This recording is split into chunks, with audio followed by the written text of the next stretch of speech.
Hello friends, तो आज मैं आपको 10 मिनट में बनने वाली बहुत ही ज़्यादा टेस्टी चटपटी आम की लौंजी या आम की चटनी बनाने का सबसे आसान तरीका बताऊंगा। इस तरह से भी आम की लौंजी बनाएंगे ना, इसे कम से कम 8 से 10 दिन तक स्टोर करके भी रख सकते हैं। तो चलिए रेसिपी शुरू करते हैं। सबसे पहले आधा किलो मैंने आम लिए हैं। आम को आपने अच्छी तरह से धो लेना है और आम ना आपने कच्चे आम यूज़ करने हैं आम की लौंजी बनाने के लिए, पके आम का यूज़ नहीं करने यहाँ पे, तभी अच्छा टेस्ट आएगा। आम को धोने के बाद आपने इनको पील कर लेना है, इनका जो छिलका वो निकाल दीजिए। छिलके के साथ बनाना चाहें छिलके के साथ भी बना सकते हैं। फिर आपने आम की कटिंग करनी है, तो के देखिए जो आम की गुठली होती है ना, उसका आपने यूज़ नहीं करना है, उसको इस तरह से अंदर ही छोड़ दीजिए, क्योंकि गुठली जो हार्ड होती है नाइफ से वो कटती नहीं है। तो के देखिए सारा बाहर का जो पल्प है वो मैंने यहाँ पे निकाल लिया है। थोड़ा बहुत जो यहाँ पे पल्प रहेगा इस तरह से आपने वो भी निकाल लेना है, ठीक है। तो सारे आम के आपने इसी तरह से कटिंग कर लेनी है। अब आपने आम के देखिए पीसेस बनाने हैं। तो आम के थोड़े से आपने बड़े पीसेस करने हैं, क्योंकि आम जो है बहुत ही जल्दी उसमें गल जाते हैं। अगर छोटे छोटे पीसेस करेंगे वो आम जो है ना उसमें गल जाएंगे।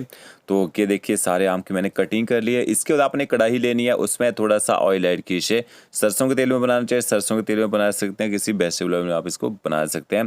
तो 1 बड़ा चम्मच मैंने यहाँ पे वेजिटेबल ऑयल ऐड किया है। आधा चम्मच आप इसमें मेथी दाना ऐड कीजिए। इसके साथ में अच्छे फ्लेवर के लिए आपने इसमें सौंफ ऐड करनी है। सौंफ का यूज़ ज़्यादा कीजिएगा। 2 छोटे चम्मच मैंने यहाँ पे सौंफ के भर के डाले हैं, इससे अच्छा फ्लेवर आएगा। 1 चम्मच आपने साबुत जीरा ऐड करना है और थोड़ी सी आपने इसमें हींग ऐड करनी है। आधा छोटा चम्मच आप इसमें अजवाइन ऐड कीजिए और इसके साथ में ना कलौंजी ऐड करनी है। कलौंजी जो है वो प्याज के बीज होते हैं, तो आधे से कम चम्मच आप इसमें कलौंजी ऐड कर दीजिए। गैस की फ्लेम आपने मीडियम टू लो रखनी है और इन मसालों को आपने हल्का सा यहाँ पे ना चटकने देना है। ये देखिए अच्छी तरह से मिक्स कर लेना और गैस की फ्लेम आपने मीडियम टू लो रखनी है। यहाँ पे ज़्यादा तेज़ गैस में इनको पकाना नहीं है, नहीं तो मसाले ना जल जाएंगे। तो ये अचारी मसाला रहता है, इससे अचार जैसा टेस्ट निकल के आता है। अब आपने इसमें जो आम काट के रखे होंगे वो ऐड कर देने हैं। आम को मसालों के साथ अच्छी तरह से यहाँ पे मिक्स कर लीजिए। गैस की फ्लेम आपने 1 मिनट तक यहाँ पे हाई रखनी है, ताकि सारे आम जो अच्छी तरह से जल्दी से गर्म हो जाए। और 1.5 से 2 मिनट तक आपने इनको ना ऑयल के साथ यहाँ पे शैलो फ्राई भी कर लेना है। तो के देखिए आम अच्छी तरह से यहाँ पे गर्म हो चुके हैं। फिर आपने अच्छे कलर के इसमें थोड़ा सा ना हल्दी पाउडर ऐड करना है। हल्दी पाउडर से ना कलर अच्छा आएगा, तो आधे से कम चम्मच आप इसमें हल्दी पाउडर ऐड कीजिए। आधे से कम चम्मच आपने इसमें ना लाल मिर्च पाउडर ऐड करना है तीखा करने के लिए। अच्छी तरह से हल्दी पाउडर और लाल मिर्च पाउडर को आपने मिक्स कर लेना है। पहले मैंने हल्दी तो ऐड कर दी है, ताकि इसका जो कच्चा टेस्ट है ना वो ना आए सब्जी में। तो ये देखिए अच्छे से मैंने आम को यहाँ पे शैलो फ्राई कर लिया है। फिर आपने इसमें ना आधा कप पानी का ऐड करना है। पानी भी ज़्यादा यूज़ नहीं करना है, ज़्यादा यूज़ करेंगे तो आपको लौंजी को ज़्यादा टाइम पर पकाना पड़ेगा और इसको थिकनेस आने में टाइम ज़्यादा लग जाता है। तो यहाँ पे आधा ही कप पानी का यूज़ करना है। आधा छोटा चम्मच आप इसमें नमक ऐड कर दीजिए। नमक को भी अच्छी तरह से आपने यहाँ पे मिक्स कर लेना है। इसके बाद आपने गैस की फ्लेम एकदम लो कर देनी है, ऊपर से कवर कर दीजिए और 3 से 4 मिनट तक आम को आपने पकने देना है। और इसके साथ में 300 ग्राम मैंने गुड़ लिया है।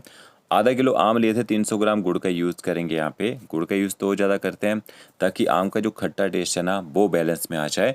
तो ये देखिए गुड़ को आपने बारीक काट लेना है। गुड़ की जगह चीनी डालना चाहिए, आप चीनी डाल सकते हैं, फिर मिश्री का यूज़ करना चाहिए ना तो मिश्री का यूज़ भी कर सकते हैं। ये देखिए आम अच्छी तरह से यहाँ पे सॉफ्ट हो चुके हैं। अब आपने इसमें ना गुड़ भी ऐड कर देना है और गुड़ को भी अच्छी तरह से आपने मिक्स कर लेना है। बारीक काट के मैंने गुड़ को तो ऐड किया ताकि जल्दी से मेल्ट हो जाए पानी के साथ में। और के देखिए गुड़ को भी अच्छे से मैंने मिक्स कर दिया है। अब गैस की फ्लेम आपने ज़्यादा तेज़ नहीं रखनी है, वैसे ही मीडियम फ्लेम में थोड़ा सा इसको पकने दीजिए। इसकी जो चाशनी है थोड़ी थिक होनी चाहिए। 1 छोटा चम्मच आप इसमें कश्मीरी लाल मिर्च पाउडर ऐड कीजिए अच्छे कलर के लिए। आधा छोटा चम्मच आपने इसमें काला नमक ऐड करना है और अच्छी तरह से इनको भी आपने मिक्स कर लेना है और थोड़ी देर आप इसको और पकने दीजिए, ताकि जो चाशनी है ना थोड़ी और ज़्यादा थिक हो जाए। अब आपने गैस की फ्लेम ना हाई कर देनी है यहाँ पे, क्योंकि अभी जो हमारी चटनी है ना वो थोड़ी सी पतली लग रही है यहाँ पे, तो इसको आपने थिक करने के लिए थोड़ा हाई फ्लेम में पकाना है। और लो फ्लेम में पकाते रहेंगे तो क्या होगा, आम ना ज़्यादा ही गल जाएंगे। तो आम को आपने ज़्यादा यहाँ पे गलाना भी नहीं है। तो ये देखिए 10 से 15 मिनट में बनने वाली आम की जो लौंजी है वो यहाँ पे तैयार हो चुकी है। इसको ठंडा करके आप फ्रिज में स्टोर करके भी रख सकते हैं और खाने के साथ सर्व करना चाहे खाने के साथ सर्व कर सकते हैं। इस तरह से आप रोटी के साथ खाना चाहे ना रोटी के साथ भी खा सकते हैं। तो फ्रेंड्स अगर आपको मेरा वीडियो अच्छा लगेगा लाइक शेयर कमेंट जरूर कीजिएगा। ओके फ्रेंड्स, मिलते नए वीडियो के साथ। Thank you.